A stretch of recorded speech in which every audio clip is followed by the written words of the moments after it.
Good evening and welcome to The Big Story. I'm Regina Lay. I'm Gretchen Ho. And I'm Pauline Verzosa. Tonight's big stories. Another election season in the Philippines officially kicked off today. And day one of the filing of certificates of candidacy certainly brought out the personalities and the drama. 10 of the 12 senatorial aspirants by President Bongbong Marcos make it to the top spots of the latest survey by the SWS. But guess who missed out? And graduating Senator Nancy Binay makes it official. She will be running against her brother-in-law, Congressman Luis Campos, for mayor of Makati, directly going against her sister's wishes.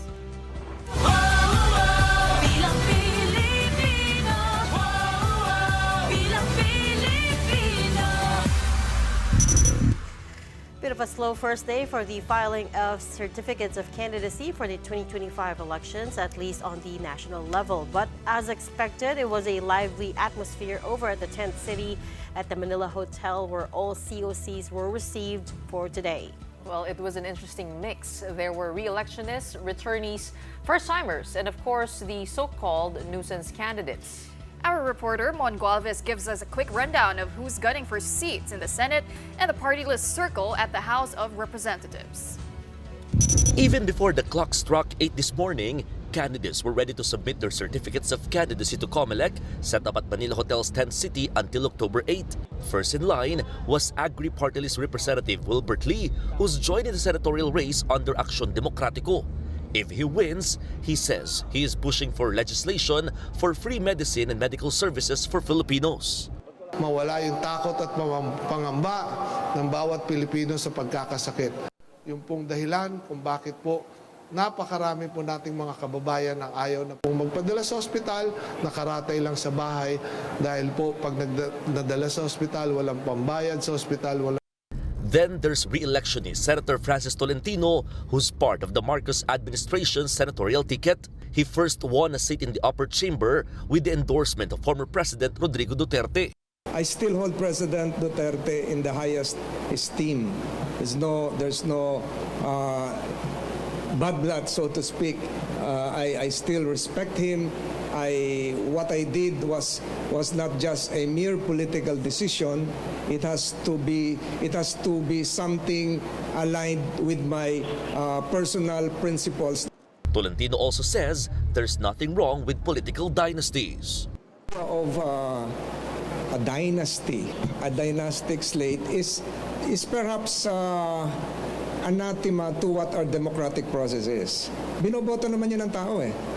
Whether it came from a political family or came from a political aggregation centered on a family, again, the Filipino people would decide.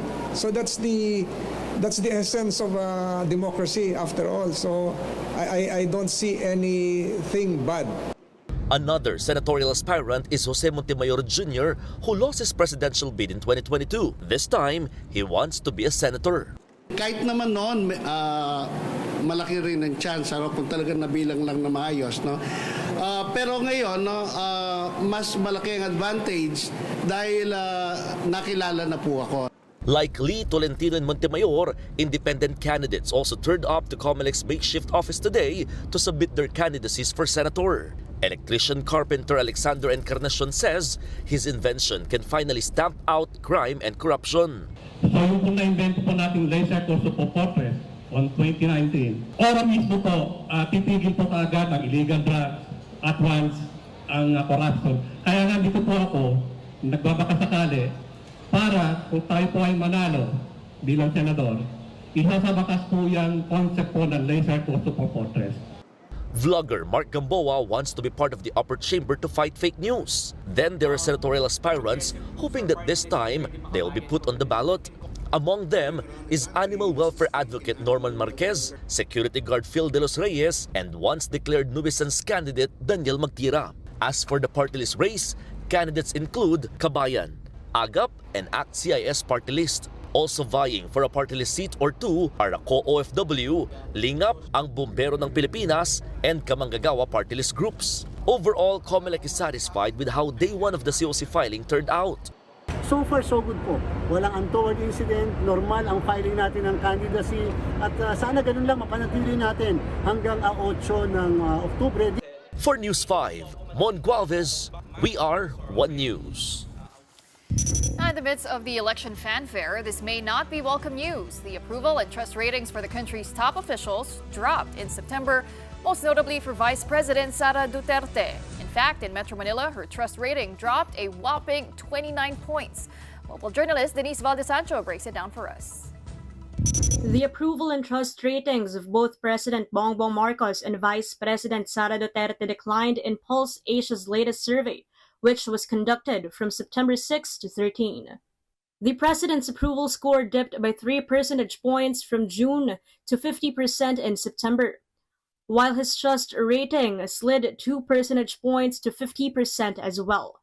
According to the chair of UST's Political Science Department, Professor Dennis Coronation, the president's numbers continue to reflect lingering issues around inflation, poverty, crime, and tensions at the West Philippine Sea. Sa lahat ng suliranin ng ating bansa, among these top officials, ang tinatamaan ng husto yung Pangulo. Nandyan din yung West Philippine Sea issue.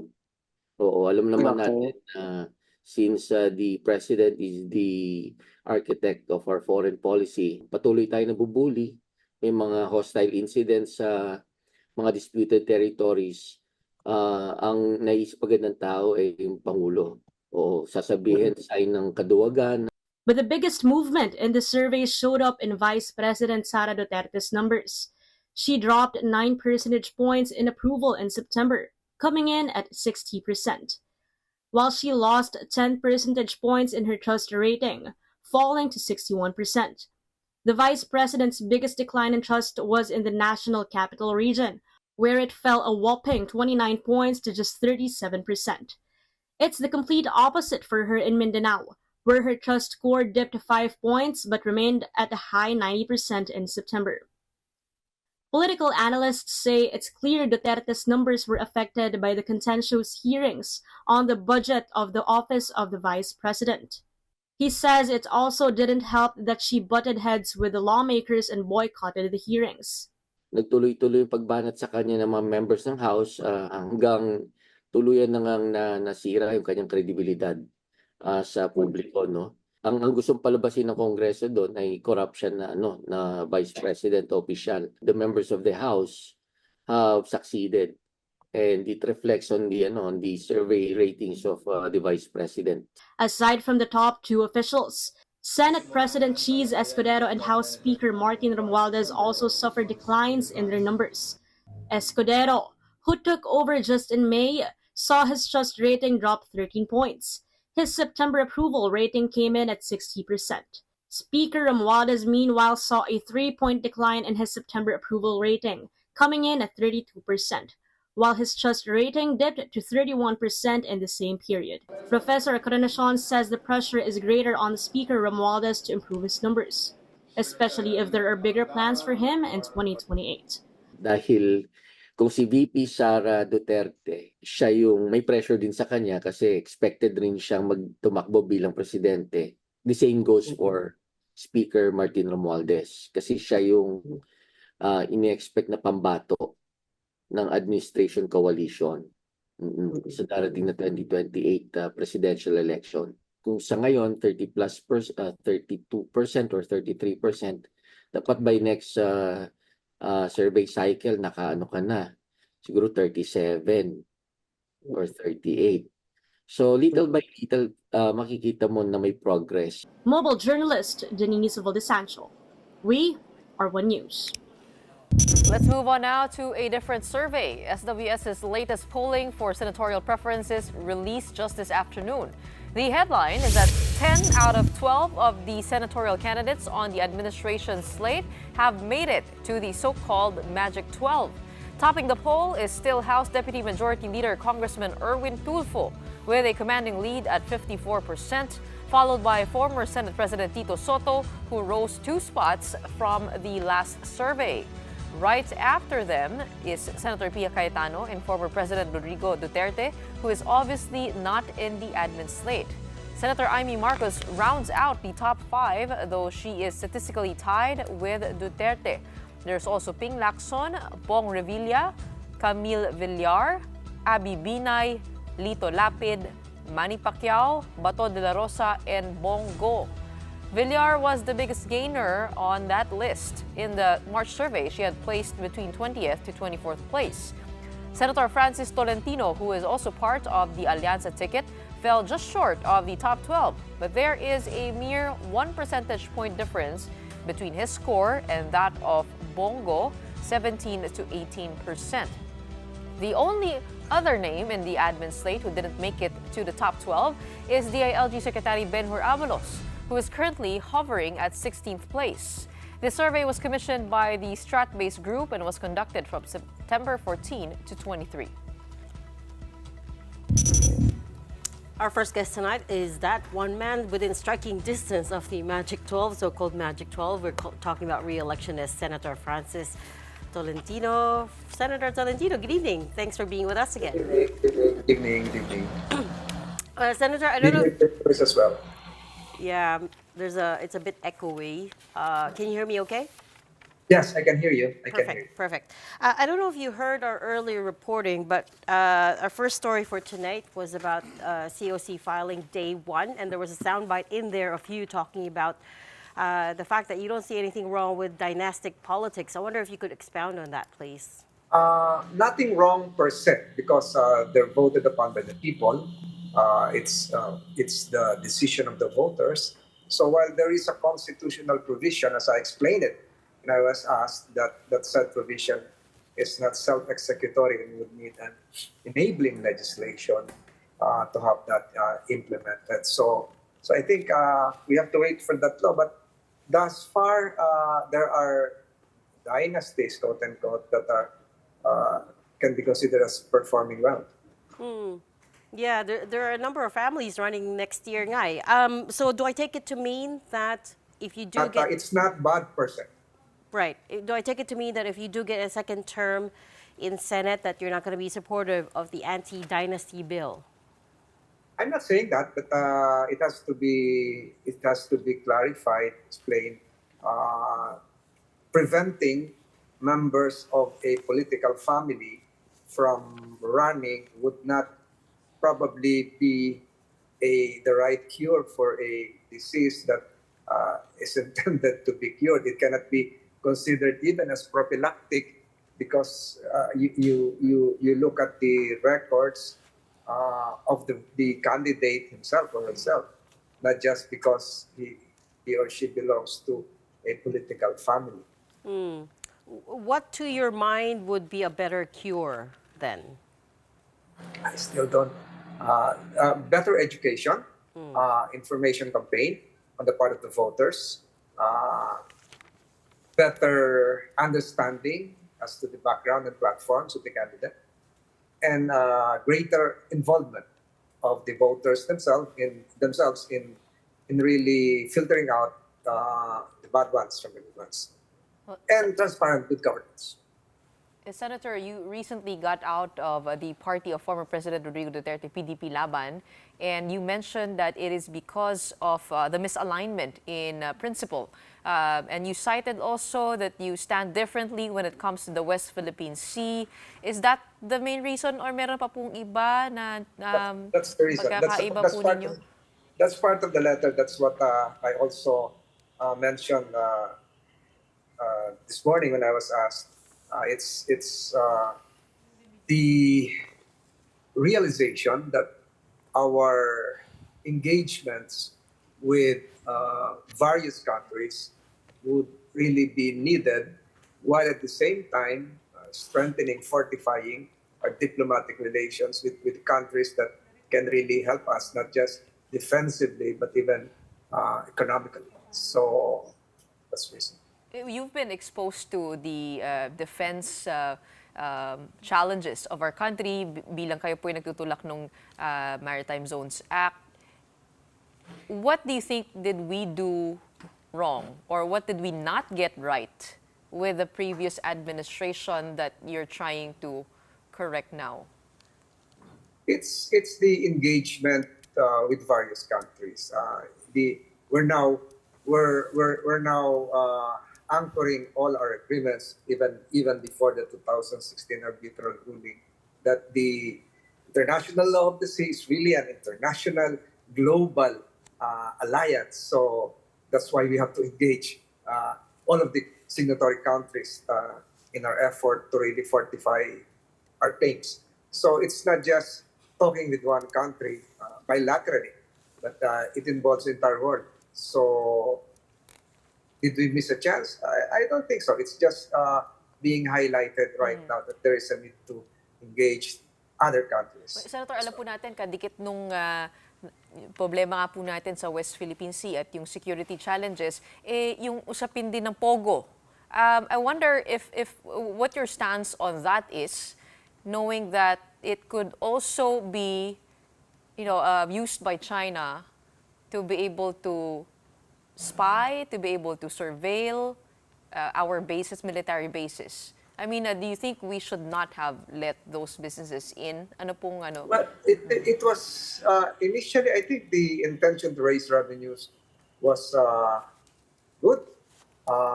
There were legal, legitimate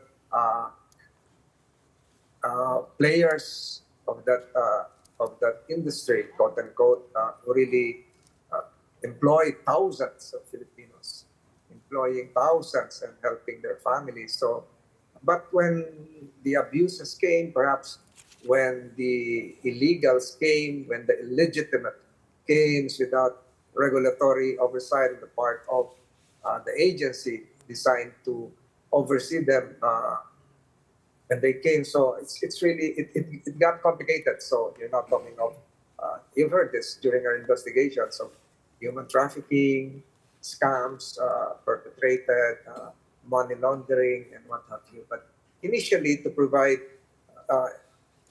employment as well as to boost our real estate, and it happened briefly. That was good. The economy gained something, but when the abuses came, that's where the problem arose. Speaking of complicated, has it not complicated things for you a little bit that you're now running as part of the administration's Alyansa Senatorial slate? Not at all. Considering Not that, at all. yeah. Not at all, because I just, as I mentioned this morning, I have always aligned myself with the greater interest of the people, and I see that there is really no need to be adversarial politically. So what I have always advocated is for the Philippines to project an image of economic and political stability, and that's the only way wherein we can entice foreign investments and gradually alleviate those trying to enter the upper middle class category from our population. So I think my decision is not just it's not merely political. One, we talk about foreign policy. Two, I think it aligns as well with my thinking that it's about time that we usher in a new era of economic progress. And I believe I've been part of the 18th and the 19th Congress as well, that there are things being done right now in that sphere. But Sen, you didn't have to notify former President Duterte that you... We talked. We talked for hours.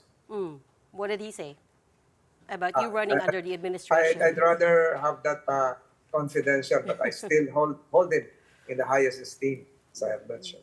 In short, but you got his blessing to run under the Marcos administration slate? I was told that I'm free to do whatever I have to do for the country. Meron po ba kayong nilipatan na party? Ano po yung party na yon?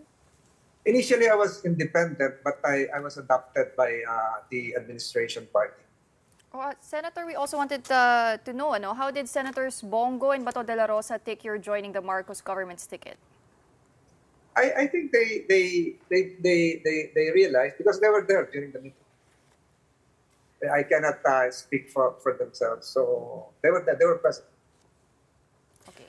And this is not the meeting. Pero meron din kasing mga rumors na kayo po ay tinanggal doon sa PDP laban. those rumors would remain as rumors. So how different would it be campaigning for you this time?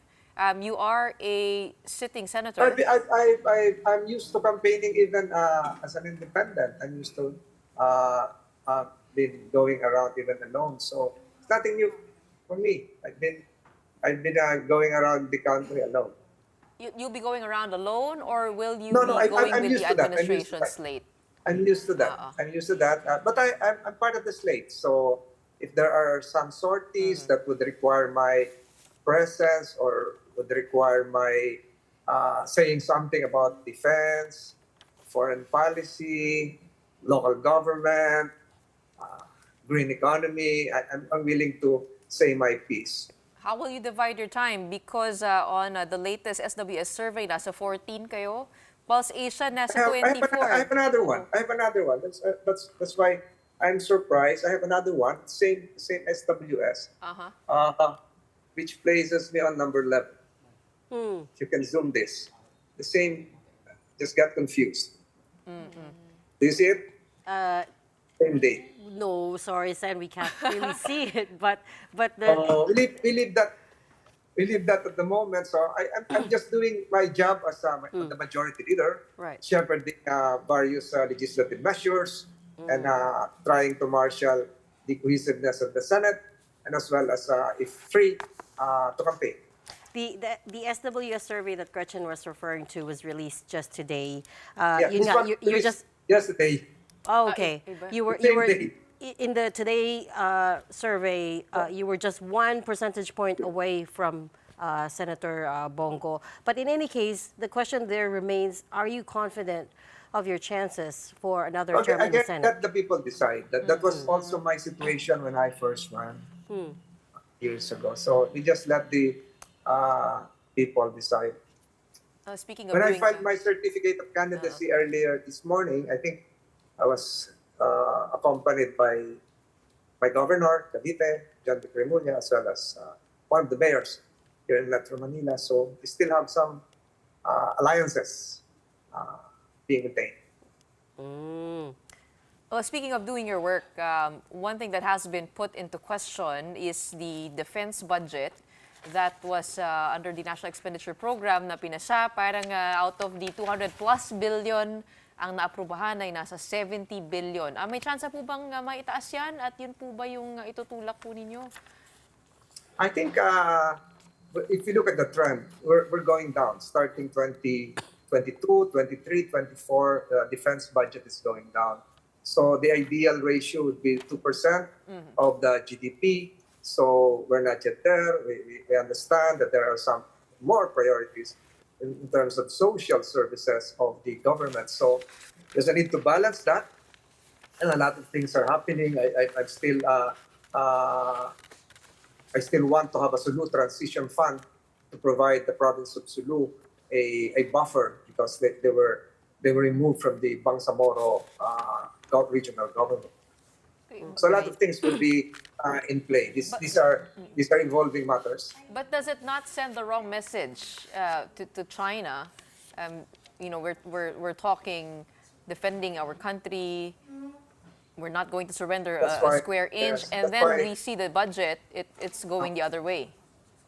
That's why you heard me 2 weeks ago when I first proposed the idea of leasing ships, not outright purchase.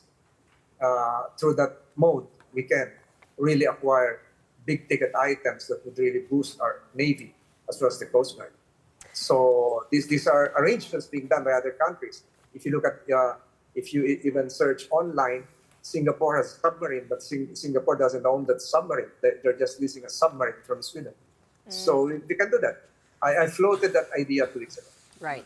Okay, last question, Senator. Nothing to do with elections. We hear there's another rumors of another Senate coup, Senate leadership coup. I wonder if you could tell us more details about that. I'm not aware. Again, as my previous answer would show, rumors would remain rumors. Okay, so you've not heard anything at this point? I have heard, but again, rumors would remain rumors. Okay, we're going to have to leave that there for tonight. Thanks so much for your time. That was the re-electionist, Senator Francis Tolentino, who just filed his COC today. We're going to be taking a quick break, but up next, we speak to Agri Party List Representative Wilbert Lee, who was the very first one to file his COC today for Senator. That and more when the big story returns. Keep it here.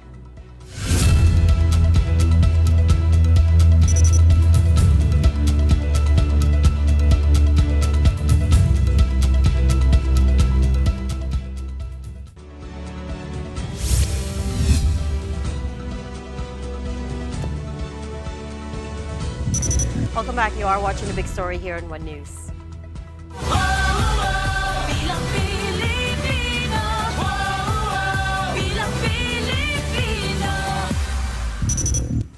Of course, local politics can be just as exciting to follow and in some cases more dramatic.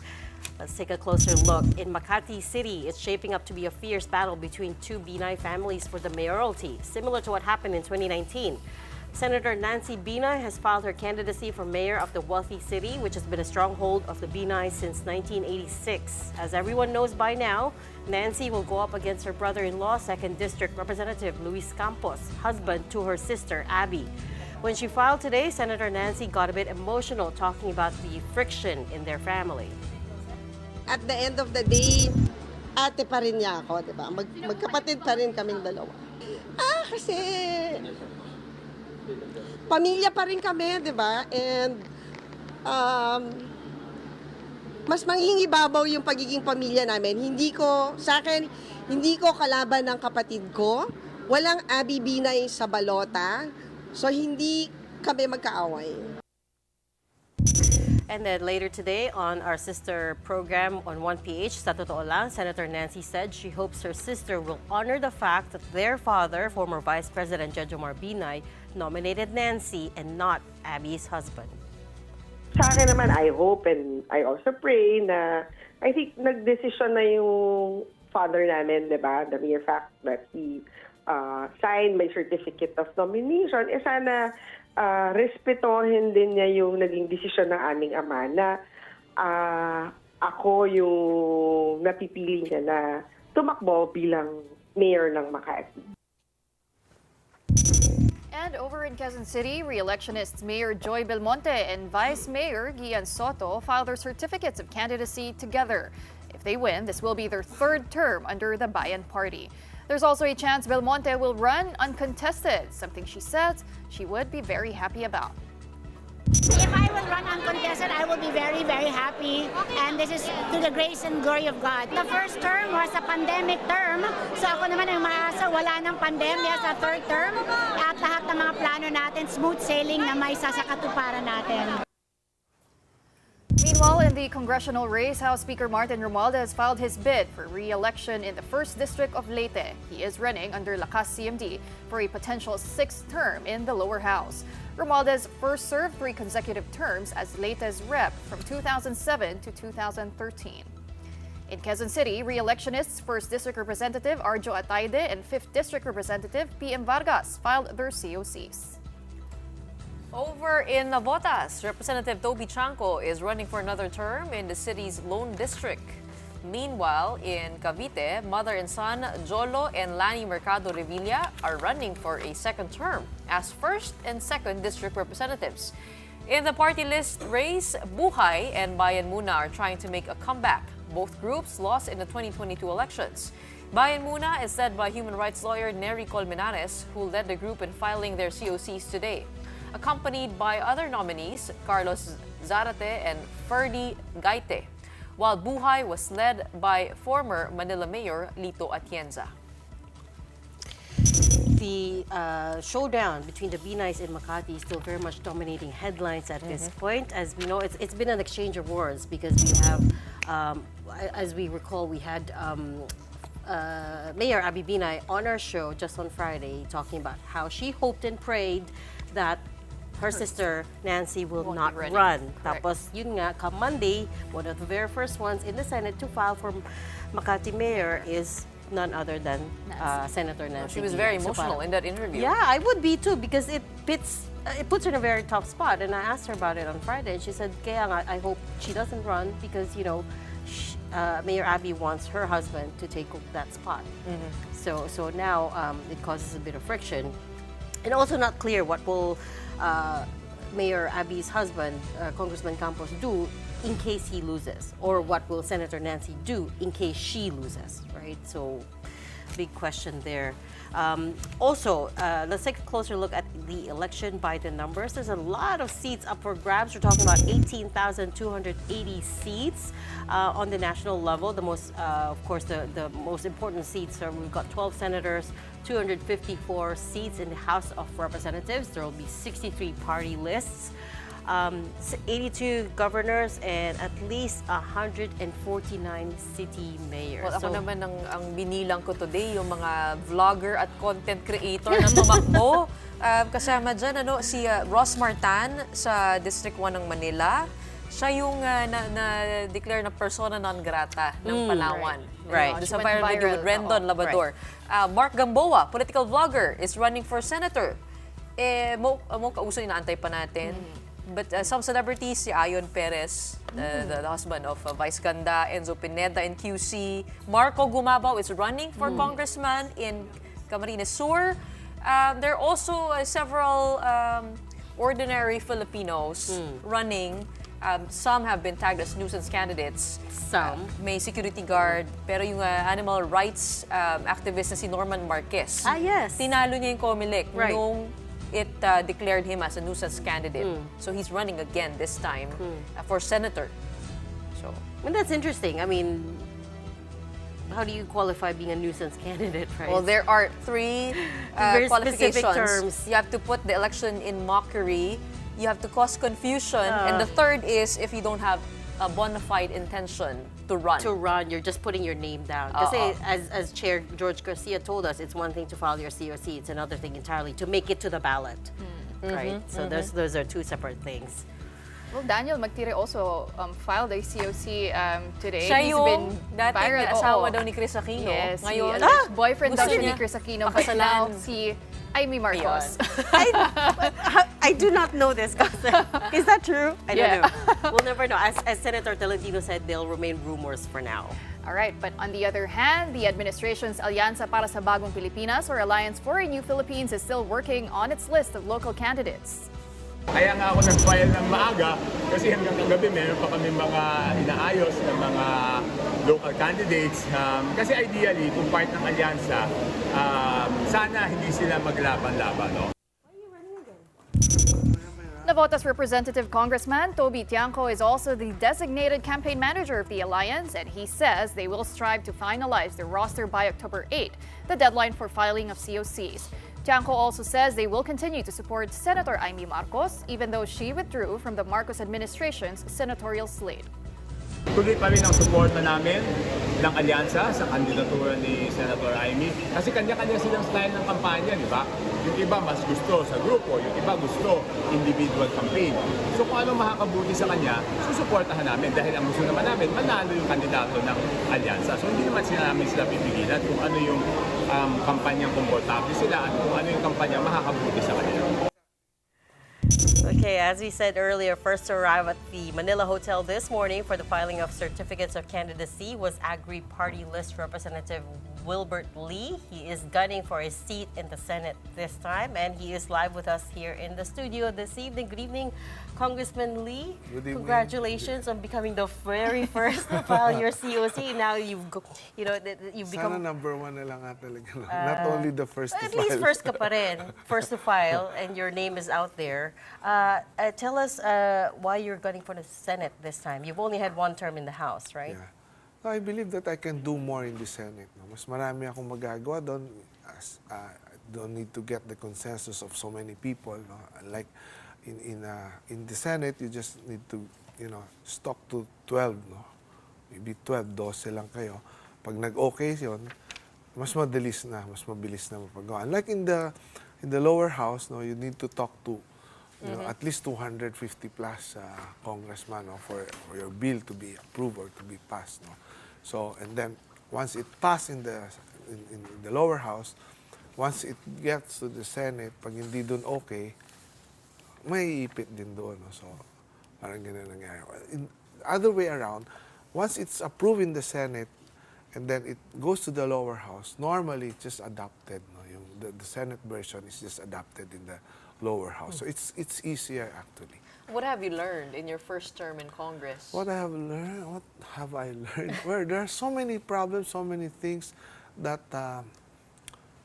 can be solved by, simple lang, yung mga simple solution. No? Katulad po ng? Parang mahirap sabihin. Parang yung pinaglalaban namin, no? Pinaglalaban ko. No? I think you all have seen the Mike Scaffle, no? the other day. No?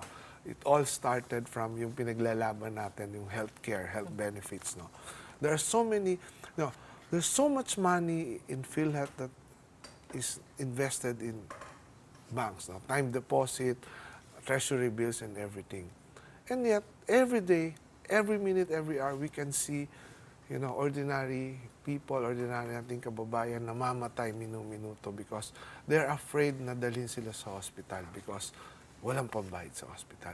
And yet, this 504 billion na pera ng PhilHealth invested in different banks, these are supposed to be used for the health benefits of the people.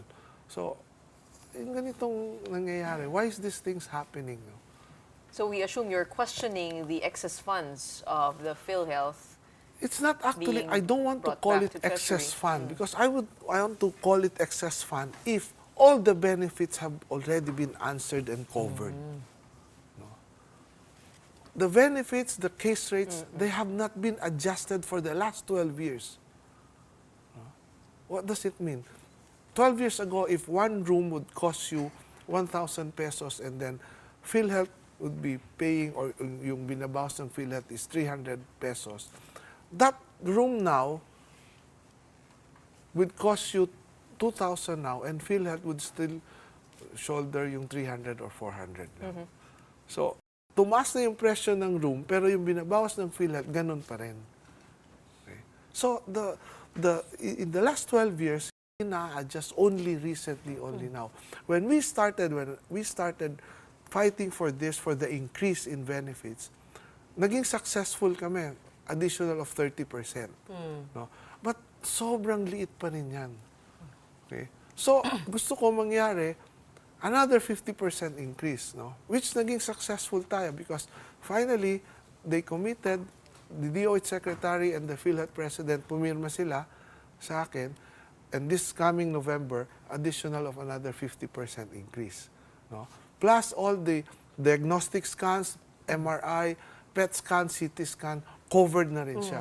Alam natin, these are very expensive tests. Right. No? And very few public hospitals ang meron pong mga ganitong makina. No? I mean, that's what PhilHealth says, Yes. that they are, that's part of the plan naman talaga to increase the membership benefits. But, is that going to be your main platform, health and medical services? No, my main concern are affordable food, murang pagkain. Of course, itong sinabi ko, healthcare, dapat free medicines, free. Under our universal healthcare law, it is the right, karapatan ng bawat isang Pilipino na magkaroon ng libreng gamot at libreng pagpapagamot. No? That's why we have what we call the zero billing or the no balance billing. But hindi po nangyayari ito. No? Hindi nangyayari, hindi na-implement. No? And of course, the last is tiyak na trabaho and sapat na kita. No? Yun po, that three basic, yun po yung gagawin natin sa Senado. Okay. We have started this in Congress, ipagpapatuloy natin sa Senado. Okay, Congressman, aside from being the first to file the COC, today, your name actually made the headlines back in July for being the top spender when it comes to Facebook advertisements. Yeah. I know a PCIJ report stated that you spent about 2.5 million pesos, and some netizens expressed na baka nangangampanya ka na daw po a year even before the midterm election. So what's the rationale behind spending this extravagant amount of money on Facebook posts? And where did you spend it on? Which kinds of ads? Where did I spend it? Well, if you will look at all yung mga posts namin sa Facebook now, even yung mga ads namin sa billboards now, and in tarpaulins and everything, if you look at it, these are all addressed to yung para mapalapit, no? Because yung services that I'm really espousing, yung pinaglalaban natin, yung medical assistance, no? So, every day doon sa opisina namin, we receive about 5,000 messages asking for medical assistance. And when I go around the country, all over the Philippines, ito yung primary concern, primary fear, pangunahing pangamba, pangunahing takot nila, pagkakasakit. Saan sila tatakbo pag nagkakasakit? Where do I go? Sino tatawagan ko? No? So, if you look at all this, these are all targeted to, para malaman ng tao, ito yung pwede niyong tawagan na number. Dito kayo pwede mag-contact sa amin. No? So, ganun ang nangyari. No? So, But Kong, I mean, you spend all this money, but I'm sorry to be the one to point this out, but you're still not even within the top 20 of the senatorial surveys. Number one, how much more money are you going to throw at it? And number two, my follow-up question to your first answer is, sabi mo, it's easier in the Senate because you just need consensus of a few people, but it's much harder to get in. Yeah, of course. Right? It's so what's going to be your strategy? It's a long uphill. Are you running as an independent? No, I joined Action Democratico of the late Senator Raul Roco. No? So we have the same values, the same advocacy with the party. That's why I joined Action Democratico. Plus the fact that he's also a fellow Bicolano, no? and one of those iniidolo po natin na public servant. No? To your question, how much more, hindi ko rin alam. Marami nagsasabi na babaliw daw ako. So, mabuti na sigurong baliw na may gustong gawin, no? Rather than... You mean sino nagsasabi ko? Your wife, your family? My family. No. But your my family is fully supporting me. No? So the people, sila, no? other people sabi na, yung family ko, sinasabi, kumukuha ka ng pamukpok sa ulo. Sabi ko, siguro, kailangan nating lahat ng pamukpok sa ulo para hindi tayo maging manhid. No? Para lagi tayong gising sa mga nangyayari, nararamdamang paghihirap ng ating kababayan. Prior to you representing Agri Party List, it was your wife who represented it for 3 consecutive terms. For 2. For 2? Is she going to run in your stead? To represent the party? Well, actually, that's why the party list did not file today, no? Because we are still, the party is still talking. No? We're still waiting for some leaders from the provinces to come over to Manila and pag-uusapan po namin. No? Do you feel you had done enough already in the agricultural sector? Because papalit po kayo ng plataforma from agriculture to health. It's a tough question. No? Hindi mo siguro masasabi na you have done enough because there are lots of problems. No? Ang importante, we're in the right direction. We have started it. No? The government have started it in the right direction and we're just following it. Nasimulan ko rin, nasimulan din natin. So it's maraming complex problem po dyan. Malaking hamon po talaga yung agriculture. But sinisimulan po natin yan. When you were deciding on your next step, staying for another term in the lower house was not a consideration? You really didn't? You were done with the lower house? You wanted the Senate na talaga? Or even, let's say, local mayoralty? Siguro if I'm here for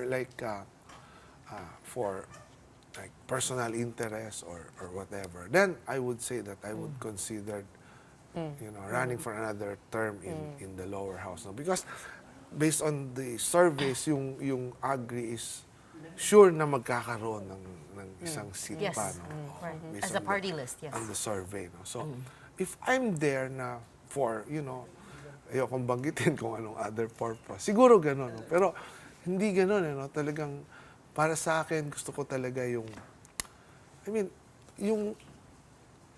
puso ko talaga, gusto ko tumulong. Well, speaking of, we know that public service is a sacrifice. It's a sacrifice. And your family built your fortune on a business empire, the LKY Group. What happens now? Do you divest from these businesses? I have divested already actually since the day one that na pumasok ako, no, nag-divest na ako.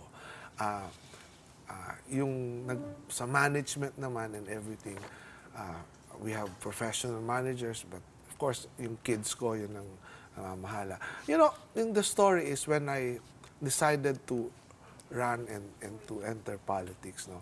Yung mga anak ko nagsabi sa akin, they only have 2 conditions actually, no? Sabi niya, I don't know if I can say this on national television. Sabi niya, huwag ka lang maging corrupt, Dad. That's the first. Sabi ko, okay. Then sabi ng mga anak ko, I know what you're thinking, sabi niya na. Sige, sabi ko, paano yung gagastusin natin? Sabi niya, Dad, sabi ng daughter ko, my second daughter especially, no? Sabi niya, Dad, pagdating ng araw, kailangan natin isang banga lang at isang maliit na butas. No? Hindi naman natin madadala yan. No? Parang gano'n. No? What was the second condition ko? That's the second. That's the second condition. Hindi natin madadala yan, sabi niya. Hindi natin madadala. Isang banga lang yung kailangan natin. Meaning to say, pag dumating yung oras mo, mate ka na, isang banga lang kailangan mo. No? Bakit mo kailangan ng... I think yun. No? And then... Go ahead. Sorry. Forgive me, but are you deemed resigned the moment that you start campaigning as a I really don't know nominee? because I have received yesterday from, there are parang may bagong circular from the COMELEC, no, na hindi ko alam. But ako naman, okay ako. If I'm deemed resigned, then okay naman ako. No? Wala akong issue about that.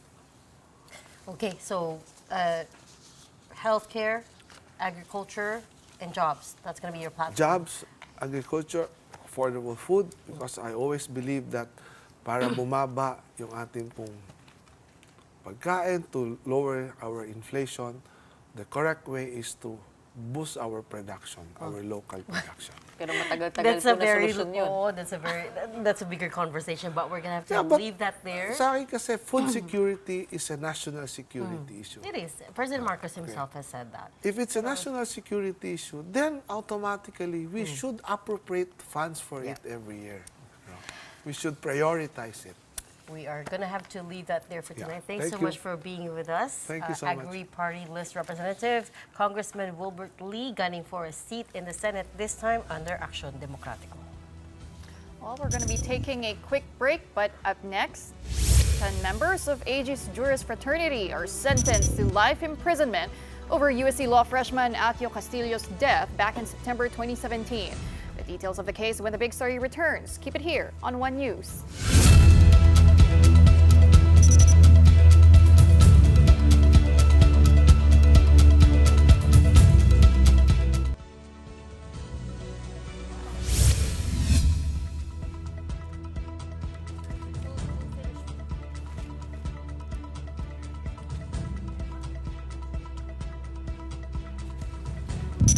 Welcome back. You are still watching the big story here on One News. Well, it took 7 years for the family of UST law freshman Horacio Atio Castillo III for justice to be served for his death. 10 members of Aegis Juris Fraternity were sentenced today to reclusión perpetua, or up to 40 years imprisonment after being found guilty of violating the anti-hazing law of 1995.